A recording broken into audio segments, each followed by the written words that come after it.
అయితే మనం big boss హౌస్లో రియల్ బాండింగ్ ఎవరిది, ఫేక్ బాండింగ్ ఎవరిది మాట్లాడుకుందాం. భార్ని గారు ఫస్ట్ టైం వెళ్ళిపోయినప్పుడు తనుజ బెక్కి బెక్కి ఏడ్చింది. అప్పుడు నేనే చెప్పాను ఈ వీడియోలో, ఆ ఎమోషన్స్ ట్రూ ఎమోషన్స్ ఏమో తనుజది అని చెప్పాను నేనే. దాంతో దివ్య కూడా ఏడ్చింది.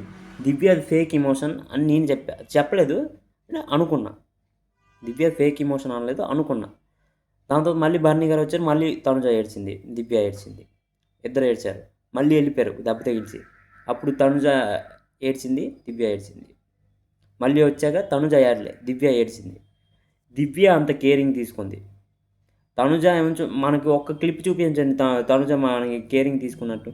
ఇన్ని రోజులు బర్నీ గారు హౌస్లోకి వచ్చినప్పుడు ఒక్కరోజు ఒక్క ఫుటేజ్ చూపించండి తనుజ ఇంక బర్నీ గారిది. అస్సలు లేదే లేదు. దివ్య నామినేట్ చేశారు బర్నీ గారు. ఏమని? నీ వల్ల నా గేమ్ పోతుంది, నువ్వెందుకు పట్టించుకోవట్లేదని. దాని తర్వాత కూడా దివ్య వెళ్ళి బర్నీ గారితో క్లోజ్గా ఉంటుంది. అది రియల్ బాండింగ్ అంటే. తనుజ సైడ్ చేసింది, నేను ఎక్కడ ఫేక్ బాండింగ్ అంటారని. అది ఫేక్ బాండింగ్, రియల్ బాండింగ్.